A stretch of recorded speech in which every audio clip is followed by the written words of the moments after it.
She felt it the way you feel, a door close in a room you cannot leave. Not the slam, not the sound, just the air changing, and the quiet, terrible knowledge that something which was open is now sealed. Seleneva Ashenvale was grinding dried thorn root when it happened. Her hands were moving in slow, practiced circles, the stone pestle turning against the bowl, the sharp green scent of the herb rising in thin curls around her fingers.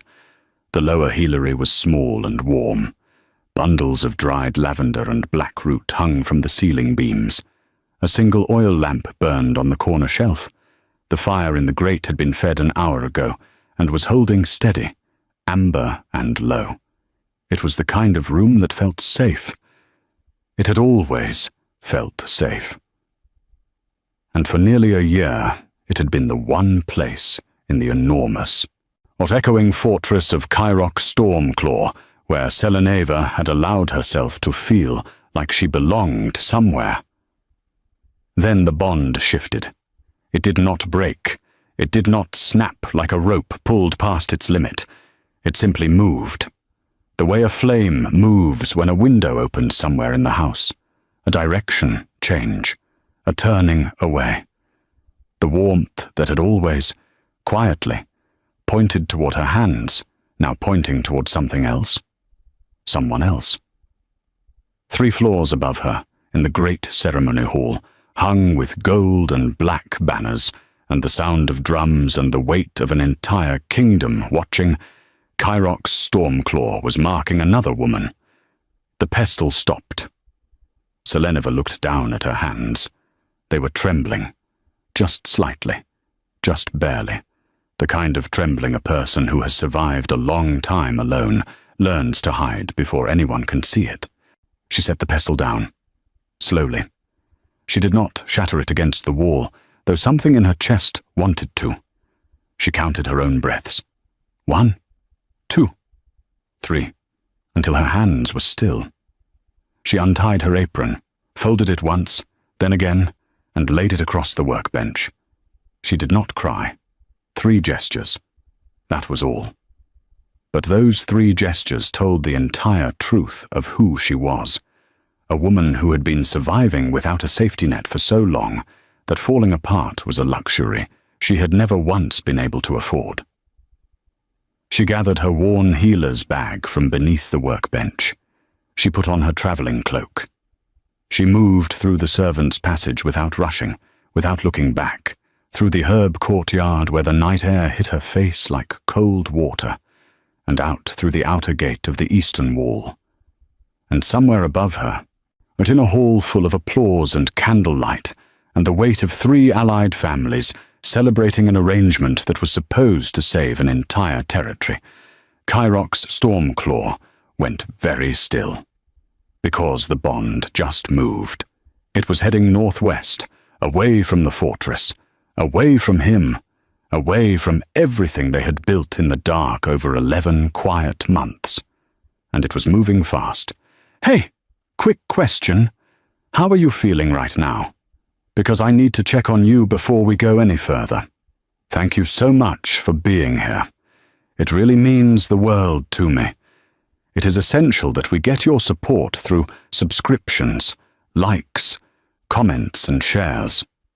So, if this story is already pulling at your heart, which I know it is, please hit that subscribe button, smash the like, and drop a comment telling us where you are watching from. It helps more than you know, thank you.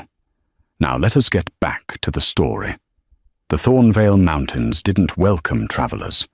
They were not the kind of mountains that offered shelter easily. No gentle foothills, no gradual rise, just the sudden cold reality of stone and altitude and air that tasted like winter even in the middle of autumn. The trees that grew on the lower slopes were old and close together, their roots lifting from the ground in thick knots, their branches grown so dense that the moonlight came through in fragments, pieces of silver scattered across the path like something broken. Seleneva moved through them without slowing. She did not have a destination.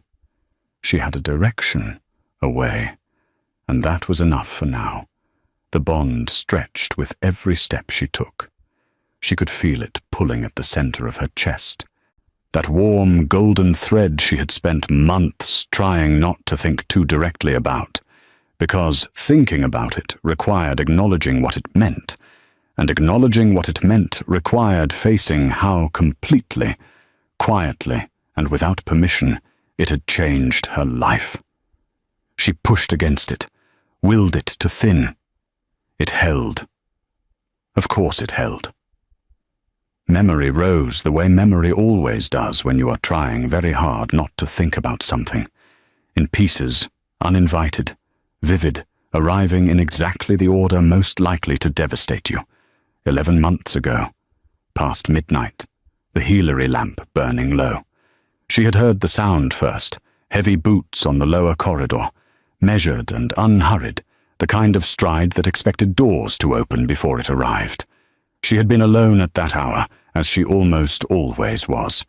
The senior healers worked days, while the physicians worked in the upper infirmary near the guard barracks.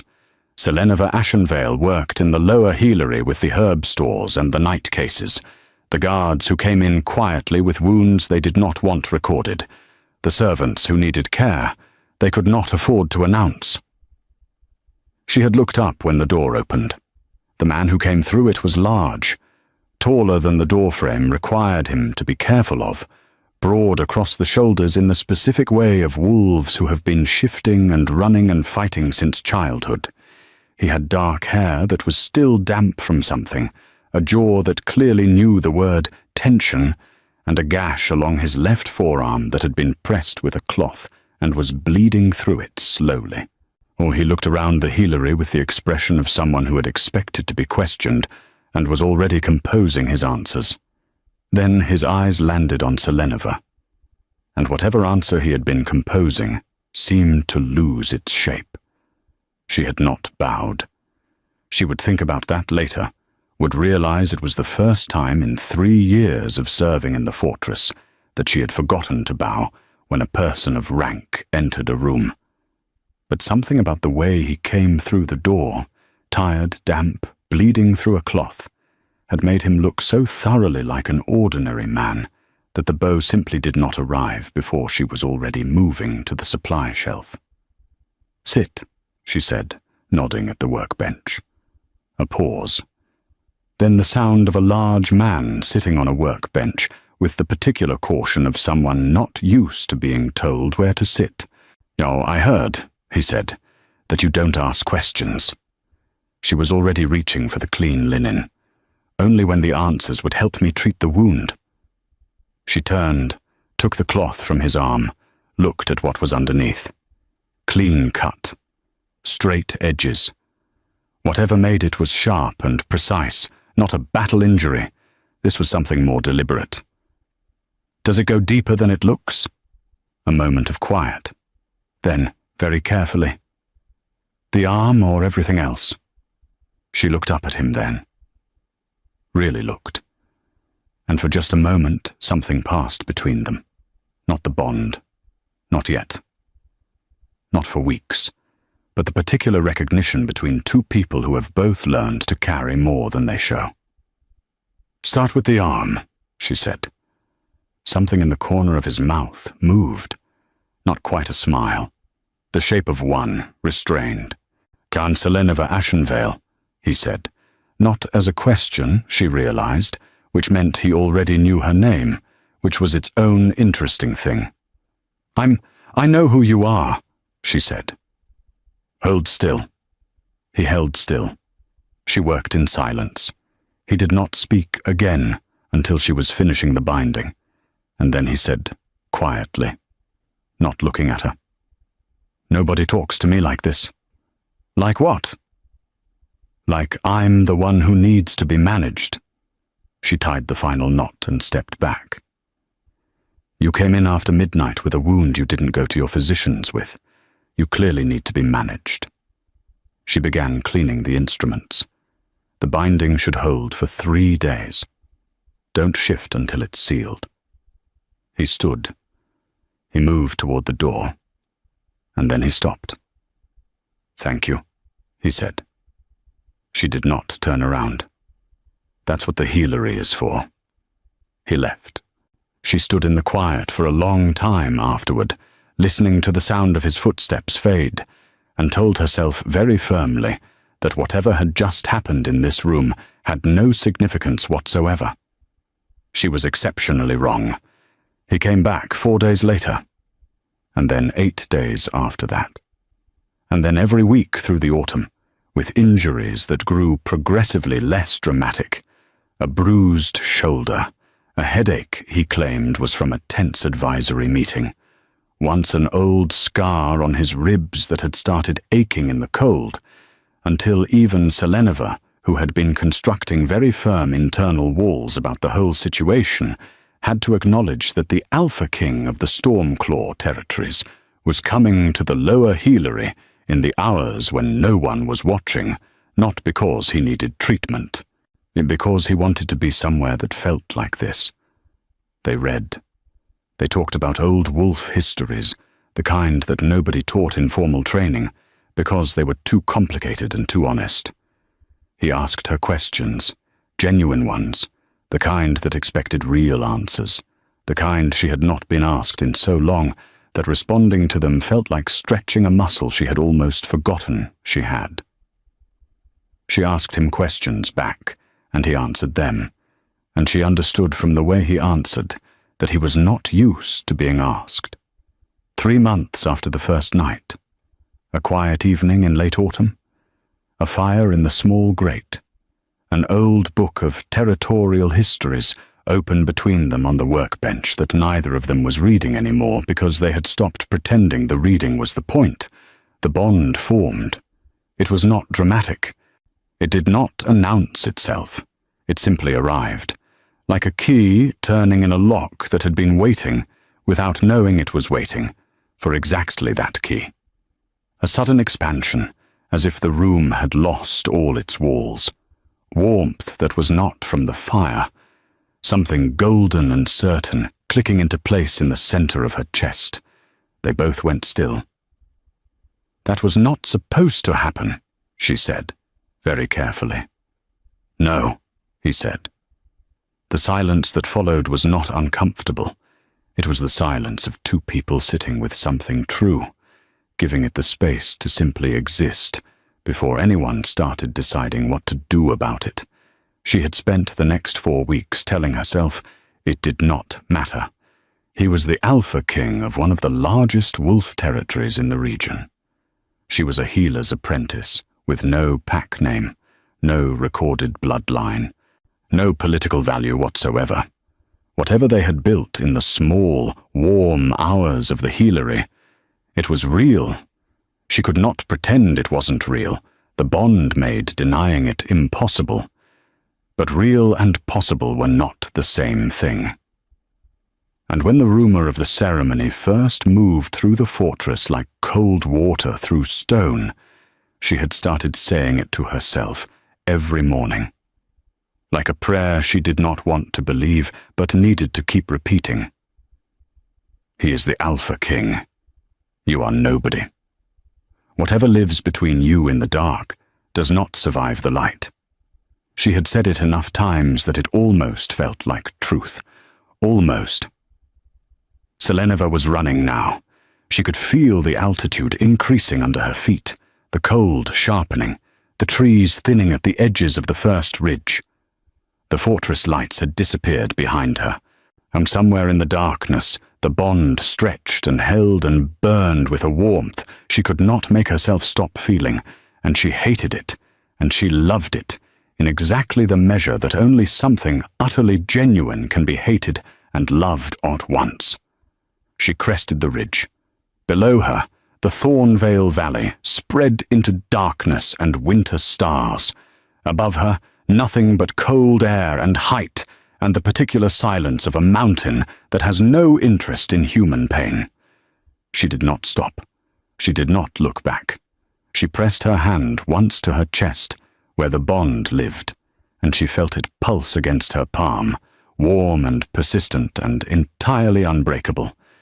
And she walked forward into the dark. The applause was still echoing when he understood what he had done. Dechairoch's Stormclaw stood on the dais of the great ceremony hall, with Zorina Ravencrest's wrist in both hands, and the formal marking complete, and 300 wolves of the highest-ranking families in the territory, watching him with an expression of satisfaction, and a cold, heavy knowledge settling into his chest like water through fractured stone. She felt it. She had felt every word. He had believed, because Velor had told him to believe, because the logic had seemed sound in the poisoned way that careful, deliberate lies always seem sound when you are too afraid to question them, that the flaws between the ceremony hall and the lower healery would be enough. That distance would muffle the bond.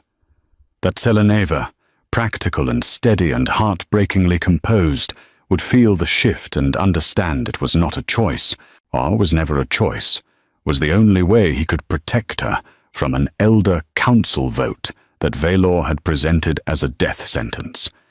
He had not understood that the bond does not care about flaws, and now the thread connecting him to her was moving, northwest, fast, carrying something from her side of the connection that he had never felt from her before. Not grief. He had felt her quiet sadness on difficult days, muted and carefully managed, the way all her emotions were carefully managed. This was not that. This was worse. This was the specific feeling of someone who has stopped expecting anything. Someone who has decided they are finished. He kept smiling. He shook hands. He accepted the toasts raised in his name. He spoke briefly and warmly with the representatives of the 3 allied families, who were flushed with wine and satisfaction, and the particular pleasure of people who have successfully arranged something. He performed the Alpha King with the mechanical, precise efficiency of a man who has been performing his entire life, while the person inside the performance watches from a very long distance away. The bond grew quieter with every passing minute. The thing in his chest grew louder. His captain, Arixon Shadowfang, appeared at his left shoulder within 3 minutes of the ceremony's end, solid and dark-haired and steady in the way of someone who has stood beside a king long enough to read exactly when something is very wrong from the way he is holding his jaw. Arixon said nothing. He waited. Kairox leaned close, low enough that no one nearby could carry it. She is moving northwest, into the Thorn Vale. I need every tracker we have in the field within 10 minutes. Arixon moved without a word, which was precisely why Kairox had trusted him for 11 years. He went to her room before the trackers were even assembled. He told himself he was only checking. He did not entirely believe himself, but the lie was necessary to get his feet moving in the right direction without stopping in a corridor somewhere to deal with the full weight of what he was feeling, which was not something he could afford to do in a building full of 300 observant wolves. The lower corridor was quiet. The healery door was closed. Her room, a small plain space off the herb storage passage that she had made warm with a few books and a window herb box and a woven rug in dark green that she had clearly made herself, was not. The door was ajar, and the lamp was cold. The shelf above the bed, where she kept her small collection of plant specimens and the 2 or 3 items she had accumulated over years that mattered to her, was empty. Her worn healer's bag was gone. Her traveling cloak was gone. Every indication of her presence in the room, stripped away with the quiet efficiency of someone who decided there was nothing here worth leaving a mess for.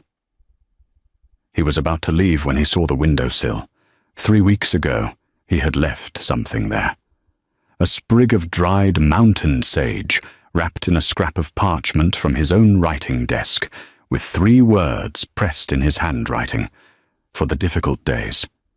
He had left it in the early morning while she was working, because she had mentioned once, just once, not as a request, or simply as an observation, that mountain sage was the scent she associated with the first home she had ever felt safe in, which had been a settlement house in the northern reaches that she had left at 14 and never returned to. The sage was gone. She had left everything, and she had taken that. Something opened in his chest that he had spent 31 years learning to keep closed. Not grief, though it was made of the same material. Something older. The particular devastation of realizing that even in leaving, even in pain, even believing whatever she believed about why this was happening, she had taken the thing he gave her. Because even then, even in this, she could not let go of what was real. He stood in the empty room for a long moment. Then he went to find Valor. Though the Eastern Advisory Chamber was warm and lamplit and smelled of old maps and ink, the accumulated scent of 30 years of strategies drawn and decisions made, and power managed by a man who had mistaken his skill at management for wisdom. Valor Grimwood was standing at the main table when Kyrox entered. He was a thin man, precise in his movements, with the kind of face that revealed only what it chose to: intelligent pale eyes, a careful stillness, hair gone silver at the temples in a way that he wore with the authority of someone who had decided age was a credential. He had served Kyrox's father before he served Kyrox. He had been saying, "I know what is best for this territory," in one form or another for 3 decades. And he had been right often enough that the times he was wrong had never quite accumulated into a reckoning. But until now, Kyrox closed the door. He did not sit. He stood in the center of the room and looked at the man who had managed him for most of his adult life, and said simply, "Where is she?" Valor set down the document he was holding. He clasped his hands behind his back. He used the tone of a person explaining something to someone who is upset, but will, shortly, be reasonable. "She has left the fortress grounds, my lord. I believe she understood the council vote." Kyrox's voice was even. "Show me the original record." A pause. "There is no need to revisit. Show me the record, Valor."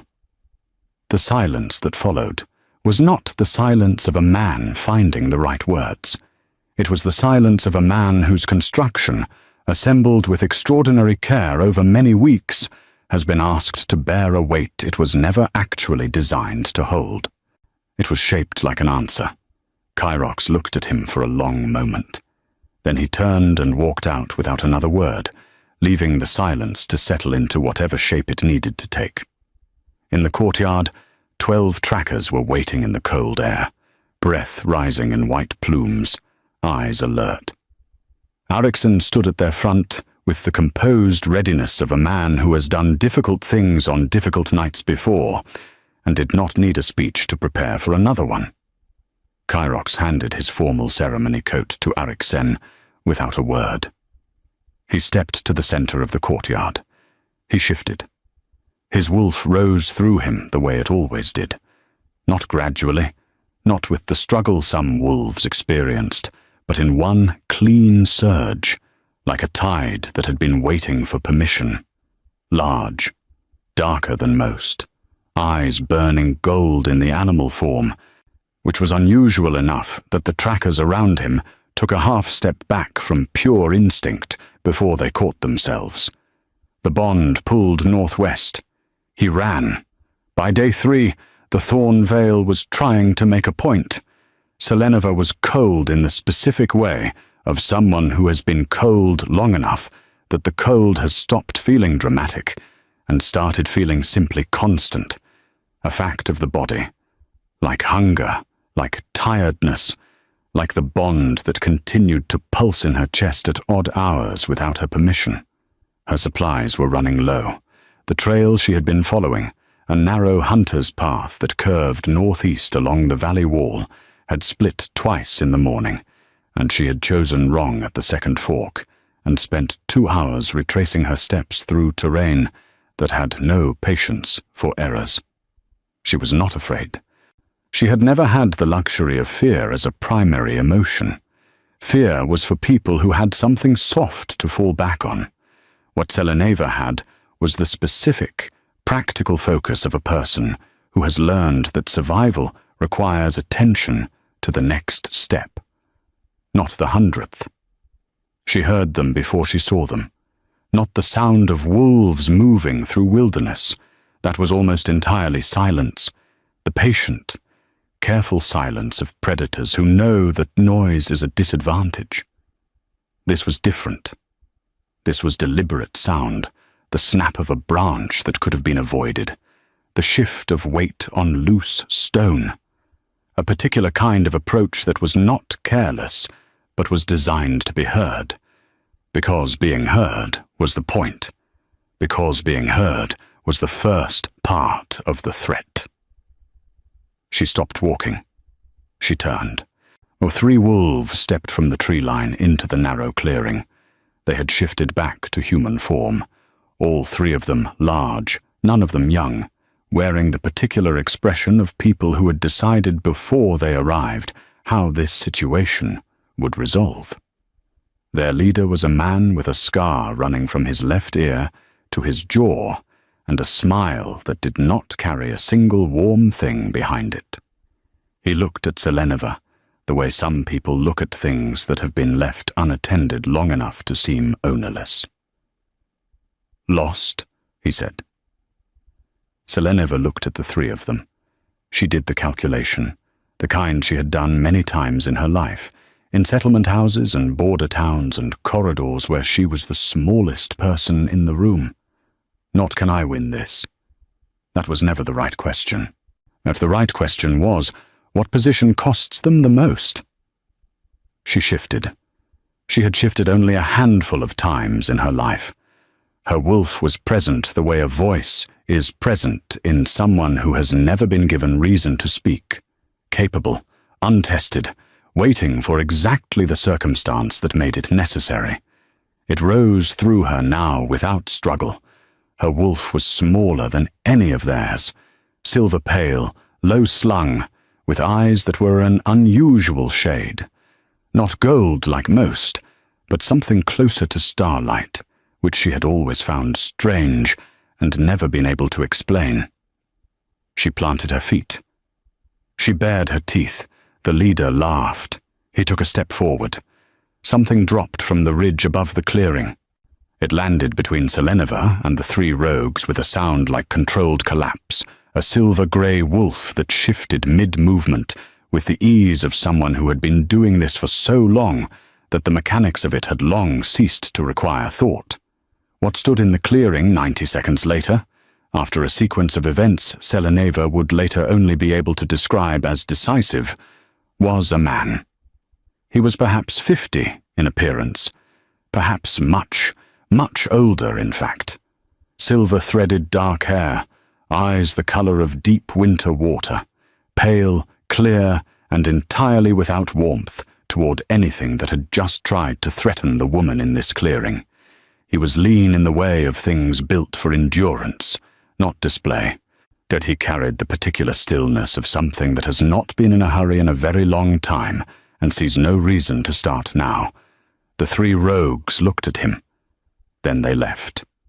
Quickly, with the body language of wolves who had just revised their understanding of the situation entirely. The man turned to Seleneva. He looked at her with an expression she could not name at first. Not threat, not pity. Something older and more specific than either. Recognition. "You held your ground," he said. His voice was the kind of low that carried without effort. Against 3 wolves you had no real chance of defeating. She shifted back. She was tired and cold, and her hands were shaking slightly from adrenaline, and she was not going to apologize for any of those things. Running would have been worse. Yes, he looked at her steadily. And something in you already knew that. That is not a learned quality. A pause. It is an inherited one. Seleneva looked at him. "Who are you?" "My name is Erix Wolfhart," he said. "I have been in these mountains for 23 years, and you are the first person in all that time that I have been waiting for." He turned and began walking north along the ridge. "Come inside. You are cold, and you have not eaten properly in 2 days, and what I have to tell you will be easier with fire."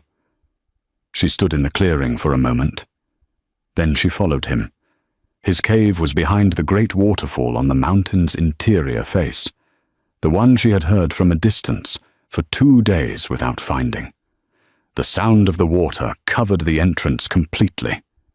Inside, it opened into 3 connected chambers, the largest of which had a fire going, a stone table covered in documents and rough maps, and a shelf of books so old their spines had lost their titles. He fed her first. He did not speak while she ate. That alone told her something about the kind of person he was. Then he sat across the fire from her and told her what she was. He did it carefully, without embellishment, the way someone tells a story they have had 2 centuries to consider and have still not entirely made peace with. The star-born bloodline. Wolves born with the ability to perceive emotional truth, not instinct, not intuition, but actual sight. The ability to feel the bonds between wolves as tangible things, with color and texture and weight.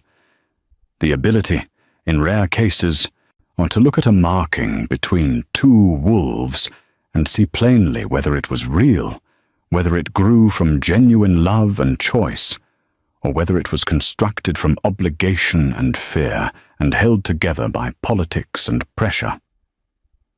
The wolf councils had declared the bloodline extinct 2 centuries ago, not because the starborn had done anything wrong, not because they were dangerous in the way of violence or destruction, because a wolf who could see the truth of every political arrangement was a threat to every political arrangement. Every alliance built on convenience rather than loyalty. Every marking agreed to for territory rather than love. Every council vote influenced by pressure rather than principle.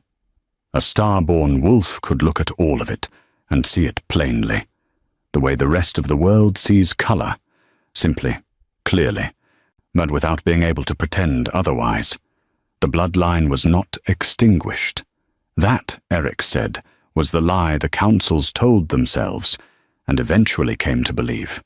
It was hidden, scattered, dispersed across generations into families who had learned to bury what they carried, presenting as the child who always knew when adults were keeping secrets, the healer whose patience recovered without quite understanding why, the wolf who could find grief in a room before anyone in the room had spoken it aloud.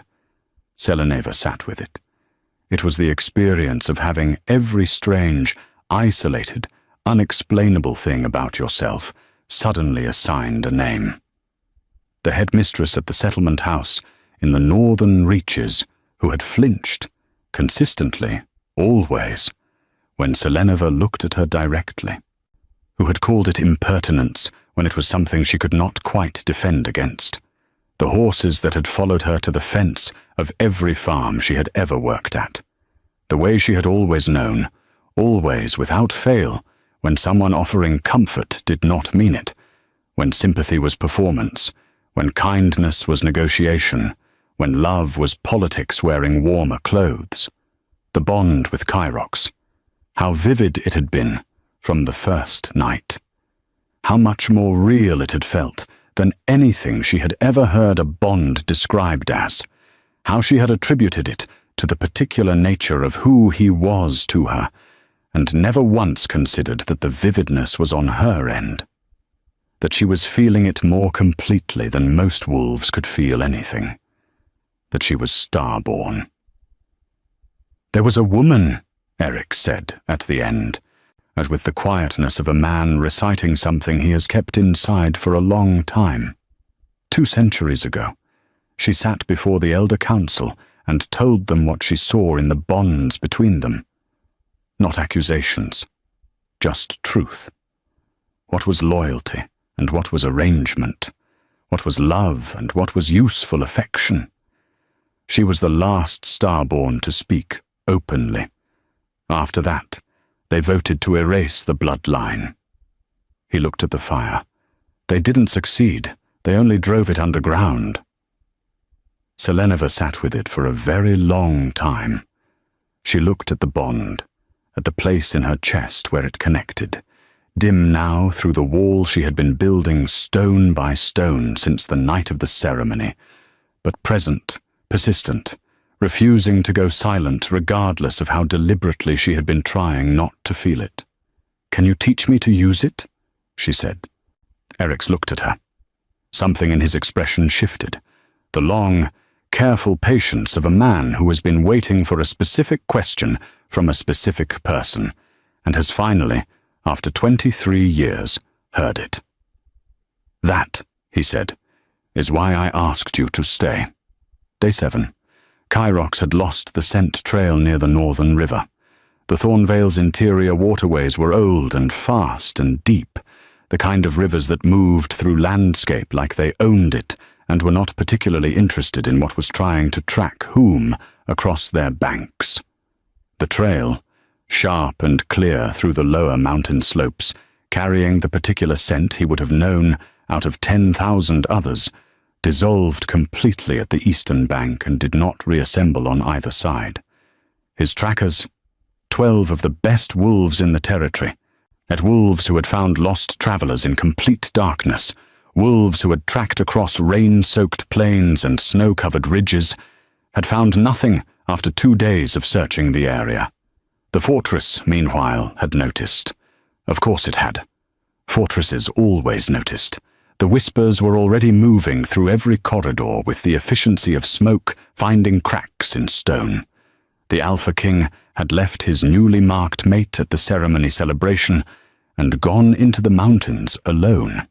The Alpha King was searching for the healer's apprentice. The healer's apprentice had done something to the bond, manipulated it, influenced it, used abilities that nobody could quite name, but that sounded, in the retelling, increasingly sinister. The girl was dangerous. The girl had enchanted him. Of the girl needed to be found and brought before the Elder Council. The girl.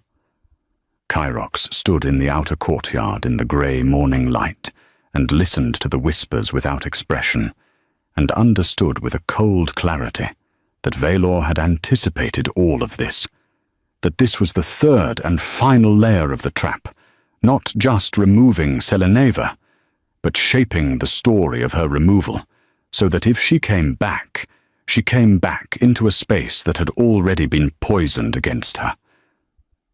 Valor had not simply moved against her because of her relationship with Kyrox. He had moved against her because of what she was. Zorina Ravencrest said nothing publicly. She moved through the fortress with the quiet dignity of a woman who was choosing, deliberately, not to perform in either direction, not pretending everything was normal, while not feeding the whispers with visible distress. Kyrox respected this more than he could articulate. She had entered this arrangement in good faith, told she was making an alliance and a marking, and had instead been placed in the center of a situation she hadn't consented to. She deserved better than what she had been given. He would find a way to make it right. But first, he had to find Seleneva. Nerea came to Arixen on the morning of the 8th day.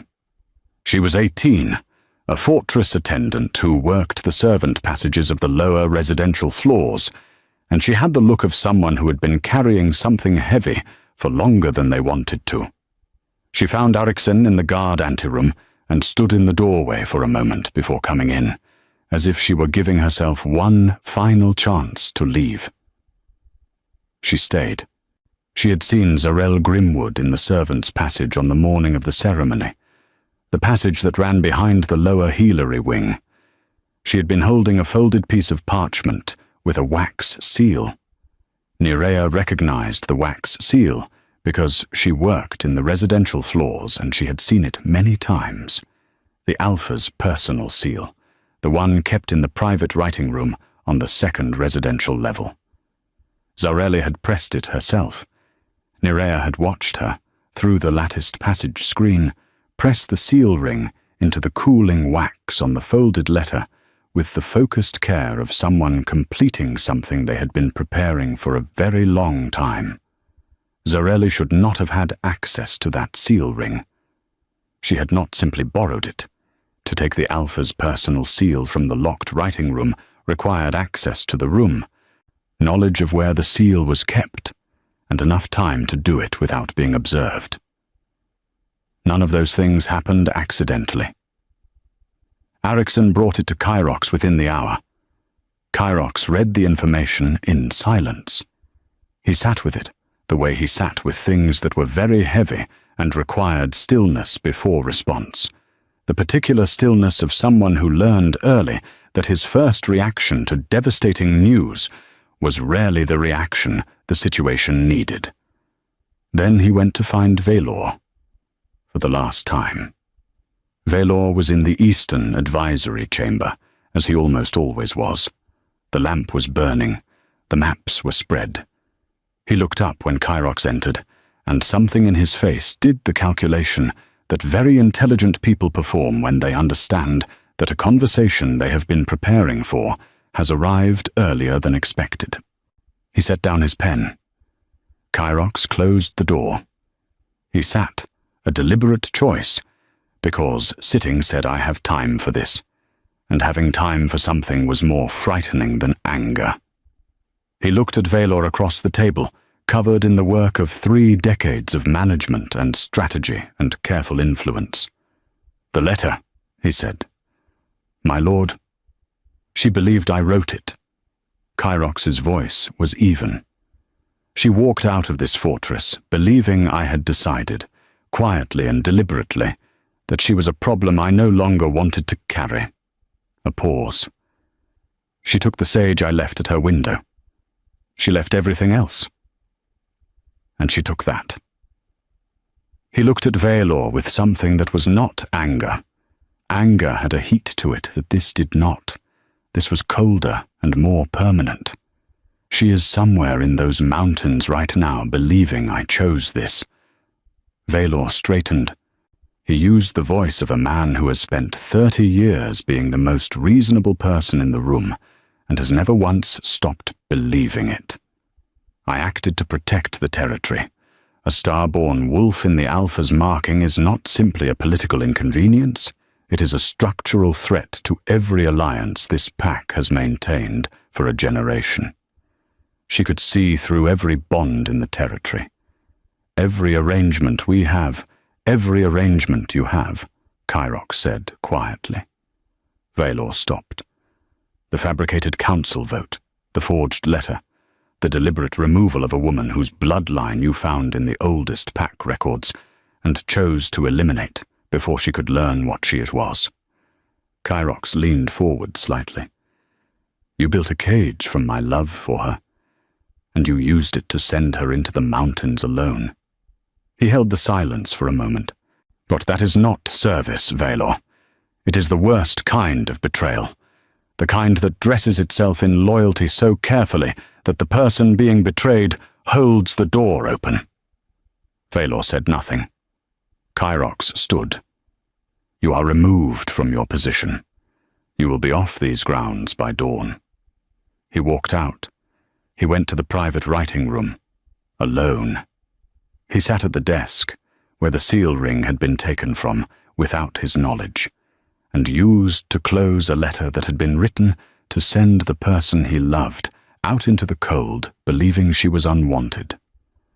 He sat with that for a long time. Then he found parchment. He wrote. Not carefully, not with the managed precision he applied to official communications. He wrote the way you write something, when you know the person reading it will be able to feel whether every word is true. While he wrote the truth, all of it, including the parts that did not reflect well on him.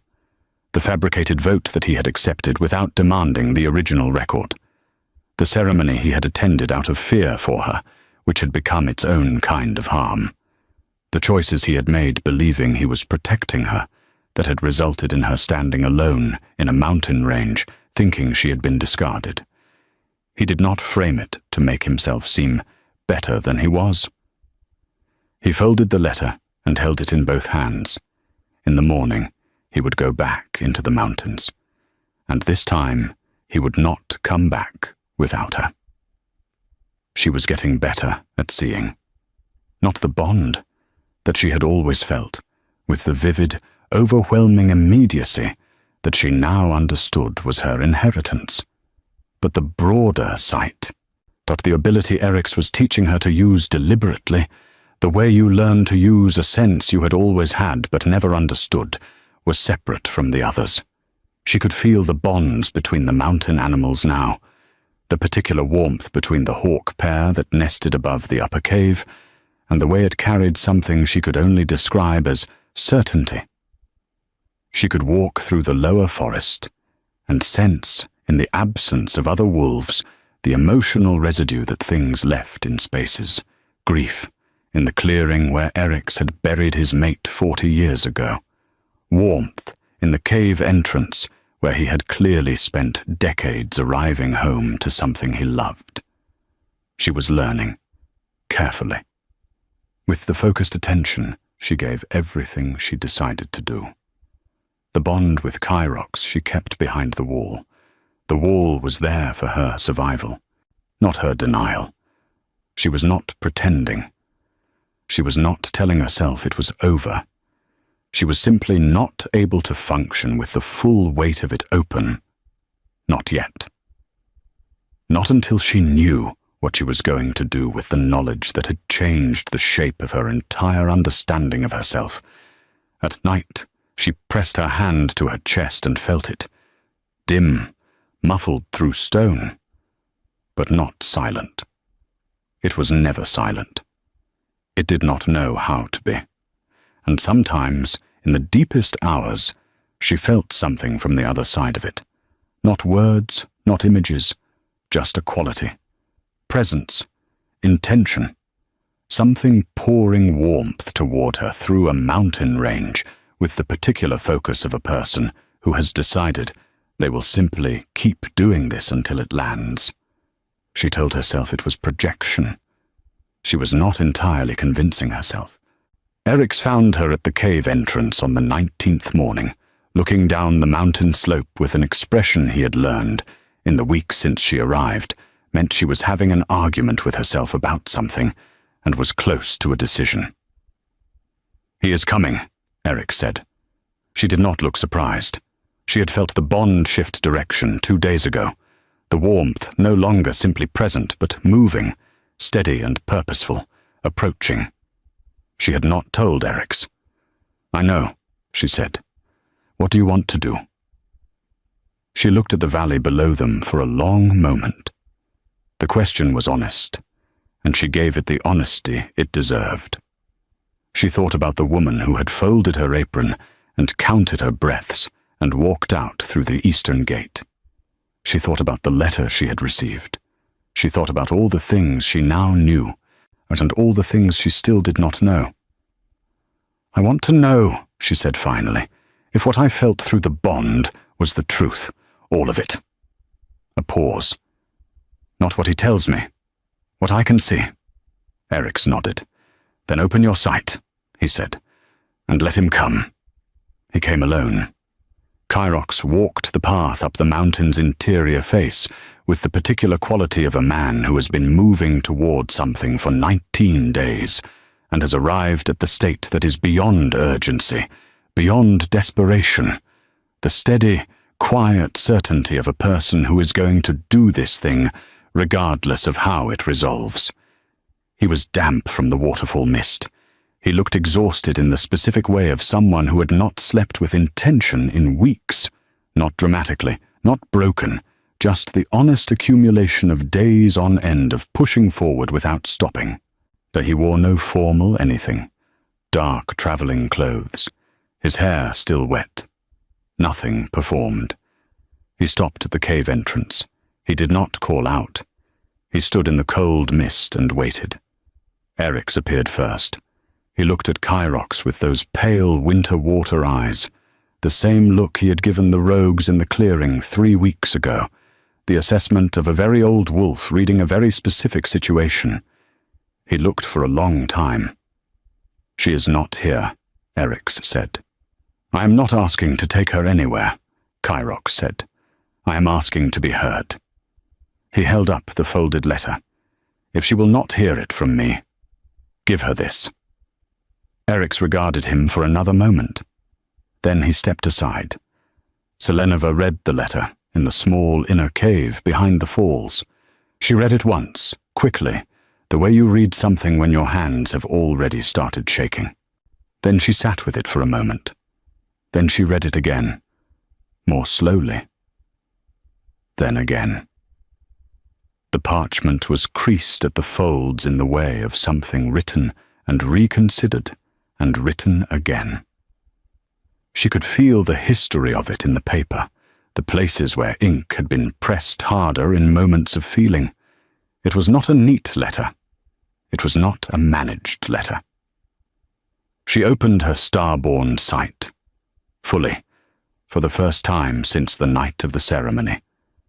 She reached toward the bond, past the wall, stone by stone, one layer at a time, and she felt his grief, heavy and real and utterly unperformed, the grief of someone who has been carrying something since the night it happened and has not put it down. His guilt. A specific kind, not the guilt of someone constructing a version of events designed to minimize their own responsibility, but the guilt of a man looking at the direct consequences of choices he made and refusing to look away from them. His fear, thin and constant, running underneath everything like cold water under ice. Not the fear of consequences, the fear of a person standing outside a door in the cold, holding something fragile, hoping the door will open. And beneath all of it, steady, continuous, requiring nothing, simply present the way warmth is present. Love. Not asking to be forgiven. Not asking for anything. Just there. She sat with it for a long time. Then she stood. She walked back through the narrow passage to the main cave entrance, past Erix, who was sitting at his stone table with the deliberate composure of someone who is giving a situation the space it requires. Kyrox was still there, standing in the waterfall mist, with the letter already delivered and nothing left to offer except himself, which was the most any person ever has to give, and the thing most people find hardest to trust. He looked at her. He did not move toward her. He held the distance she was holding, steady, and let her close it or not close it as she chose. "I am not asking you to forgive me tonight," he said. "I am asking you to let me stay." Selenova looked at him for a long moment. Her sight was still open. She read every thread of what she saw. Then she stepped back from the entrance. "Come inside," she said. "You look like the mountain tried to keep you." Something moved across his face. She felt it through the bond before she saw it. Relief, and the specific quality past relief, or the expression that belongs to a person who stepped forward, expecting the ground to give way, and found it holding. He came inside. They sat by Erix's fire for a long time that night, long after Erix had disappeared into the back chamber, with the tact of someone who understood that certain conversations require their own walls. They talked. Not quickly. Not easily. With the particular care of two people building something back from its foundation, checking each stone before they place it, not in a hurry because a hurry is how you miss the cracks. He told her everything. She listened with her sight open, not to catch him in something, but because she had learned in these 3 weeks that open sight was not a weapon. It was simply the truth, available to be seen, and the truth about what she saw as he spoke was that he was not managing her, or he was simply there, telling her what happened, including the parts that made him small. She told him what she was. She watched him receive it. The star-born bloodline, the sight, all of it. She watched him sit with it, not as a problem, but as information. His first response was not, "What does this mean for me?" His first response was something that read, "Through the bond, like wonder." Like someone looking at a thing they had always known was real but had never had language for, and being given the language. "You always knew," he said slowly, "when I was managing you, when I wasn't." "Yes," she said, "and you still—" He stopped. He looked at the fire. "You stayed.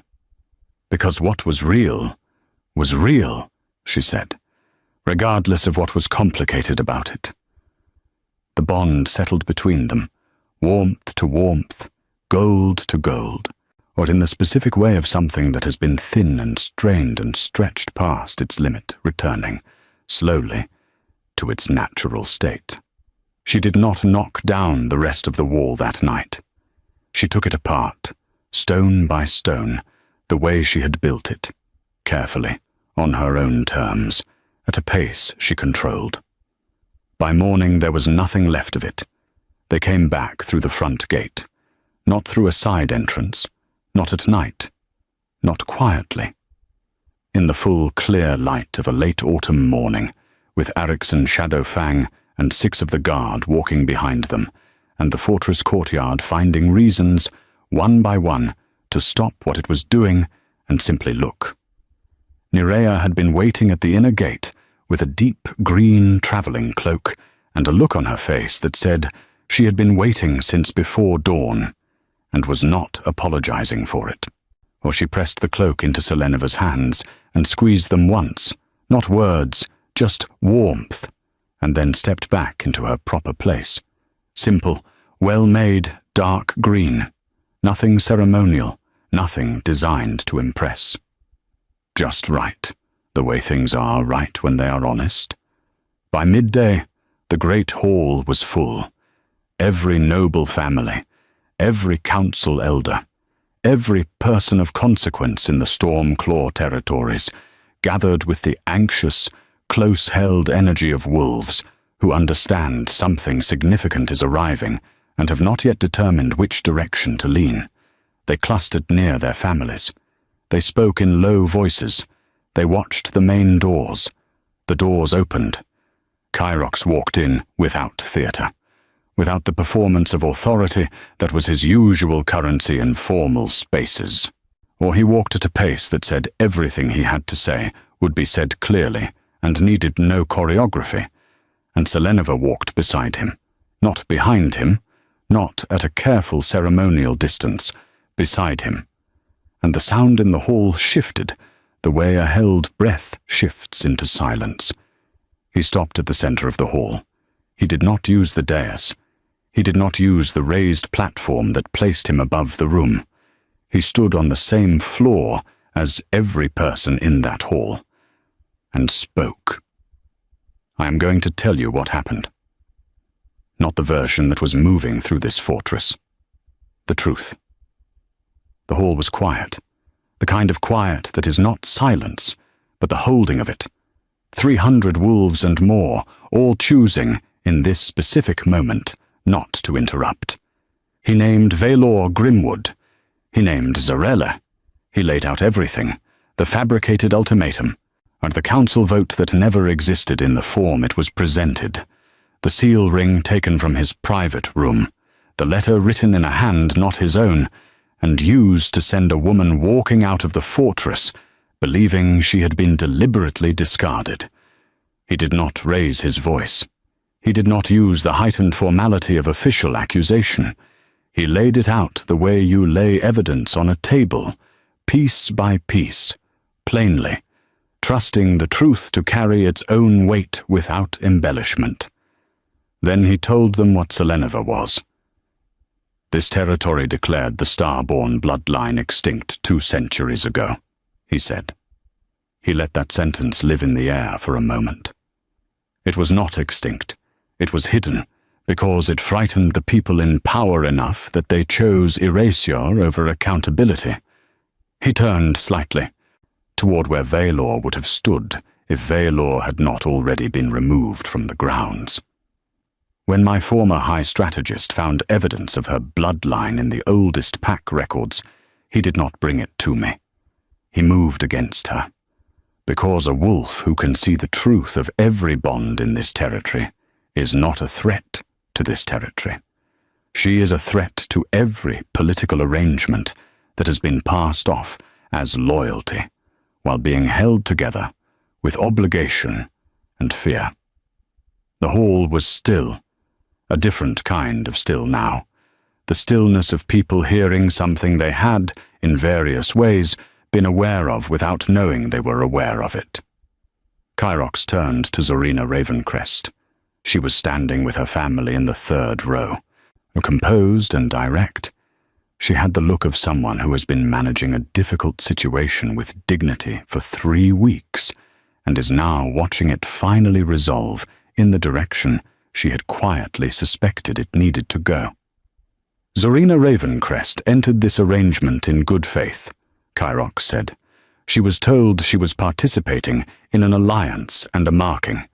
She was not told she was being used as an instrument in a manipulation she had no knowledge of and no part in designing. Her family's honor is untouched. Her integrity in this situation has been, throughout, above reproach. He looked at her. She met his gaze, not with gratitude, not with relief, just steadiness. The gaze of a person who did not need to be praised, only accurately seen. Then he turned to Seleneva. The hall went completely still. "This is Seleneva Ashenvale." His voice was clear and carrying, the kind of voice that didn't need volume because it had conviction underneath it. She has no pack name, because no pack has yet deserved to give her one. She is starborn, a bloodline this territory declared extinct out of fear, and will now have the responsibility of learning to deserve. A pause, short and deliberate. She is my mate, my choice, and from this day forward, she stands beside me. From the back of the hall, a single pair of hands began to applaud. Arixon Shadowfang, captain of the guard, 11 years in service, a man who expressed feeling approximately once per decade and was clearly choosing to spend this one now, clapping with the kind of real, unhurried, the two-handed energy of someone who has been quietly hoping for one specific outcome for a very long time, and is enormously relieved to have arrived at it.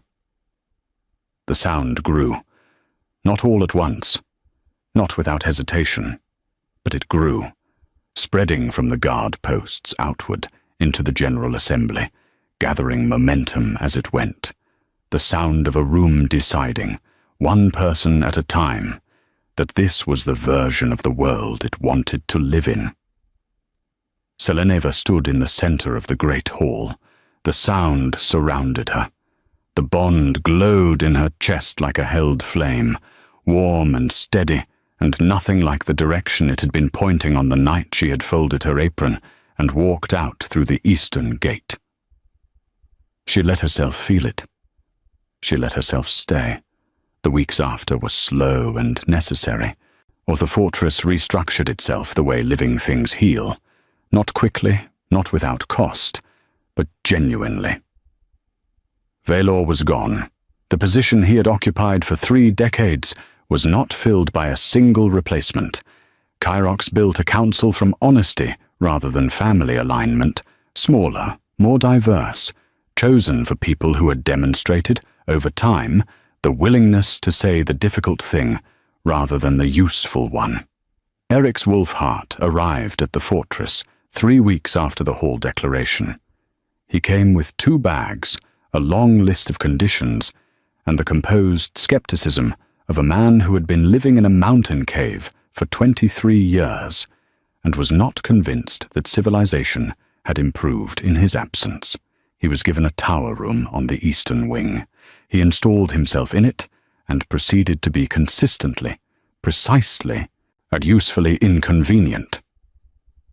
On his 3rd day, he told Kyrox without preamble that the 3rd-tier council appointment Kyrox had just approved was a mistake because the man in question made decisions designed to appear loyal rather than decisions designed to produce good outcomes, which were not the same thing. Kyrox had looked at him. "How do you know?" "I watched how he spoke about his previous lord in the first conversation we had," Eryx said. "A man who performed devotion to a king he served and disliked will perform devotion to you and dislike you too.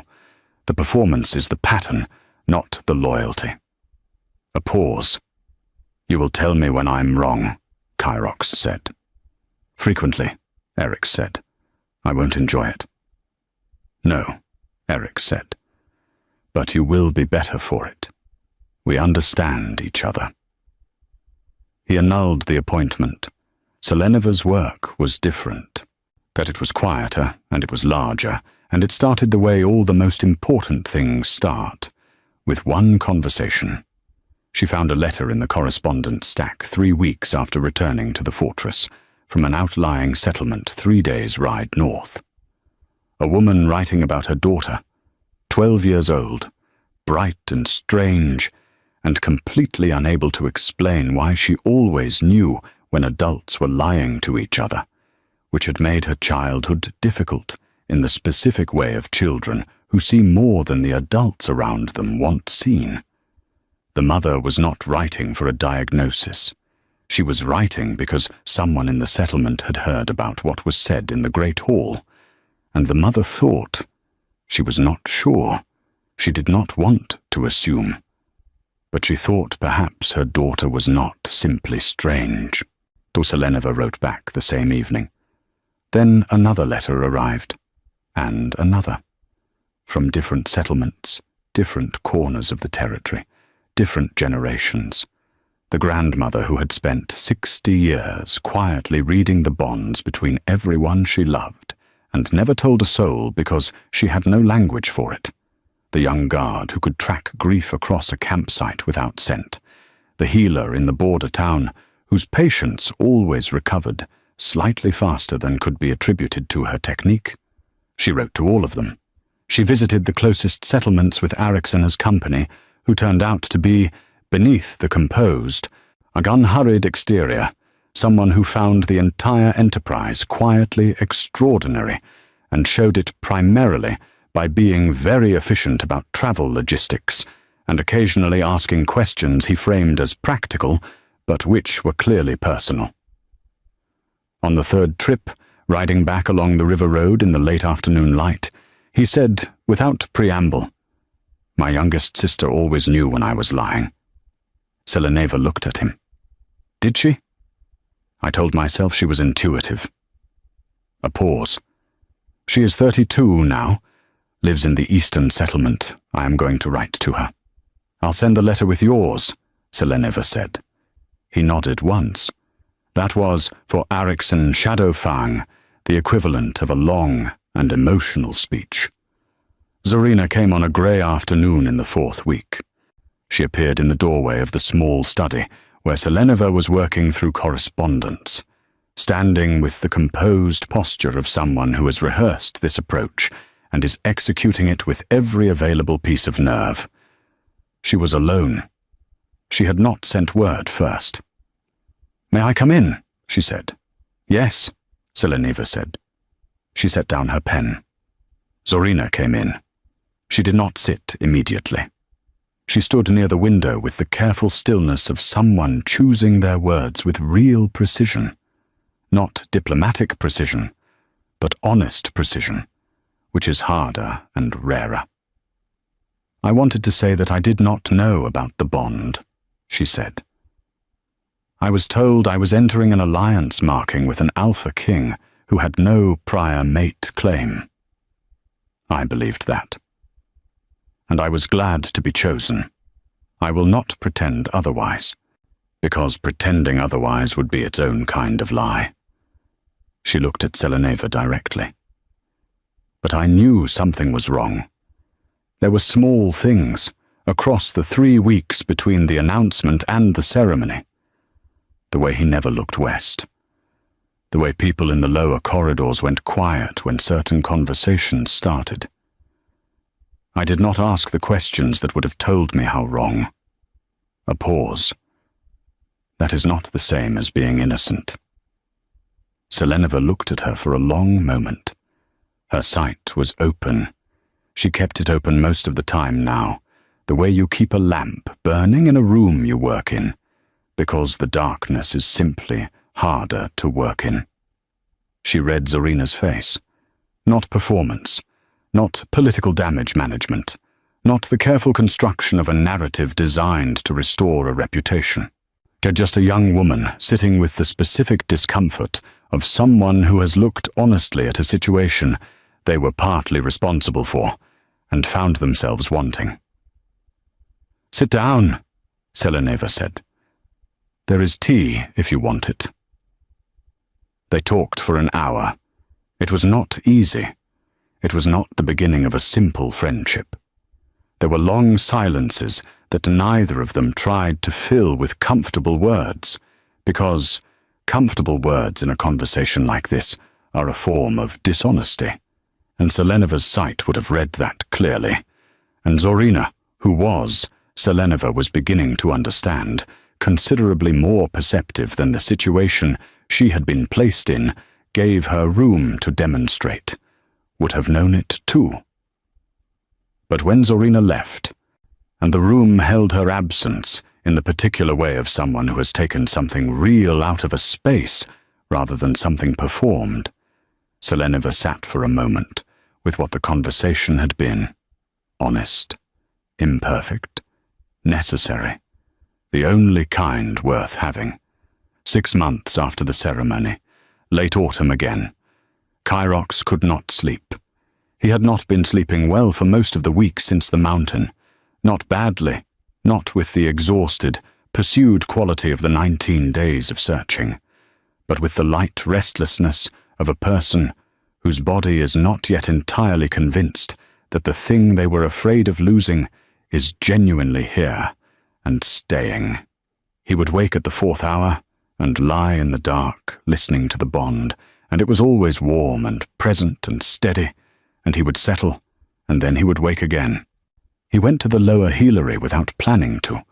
Old instinct, the memory path of the past year, leading him to the one room in the fortress where someone had ever asked him to be a person rather than a king. He expected it to be dark and empty at this hour. The lamp was burning.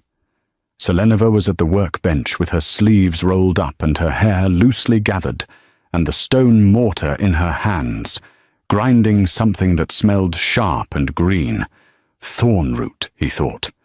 The same thing she had been grinding the night everything happened, and the symmetry of this was not lost on him, and clearly not lost on her, either because, when she looked up, there was something in her expression that acknowledged it without making a speech about it.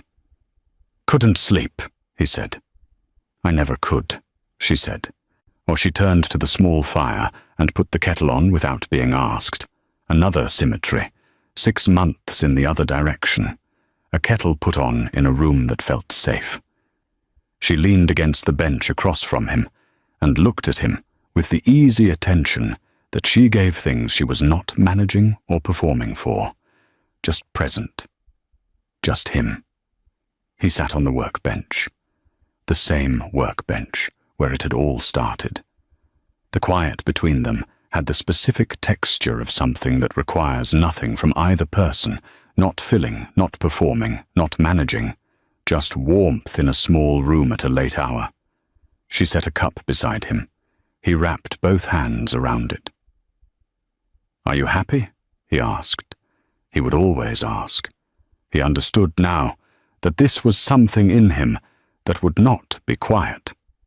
The need to check, but not because he doubted, but because he had spent too long in a world where people's real states were hidden behind what was expected of them, and he would not assume. He would ask, every time, for as long as she let him. Selenova held her cup in both hands and looked at the fire. She thought about the word. Happy. What it covered and what it missed. She thought about the woman who had folded an apron in a small room and walked into the cold, believing she was unwanted. She thought about a mountain waterfall and a silver-haired wolf with winter eyes, and the morning she had learned to name herself.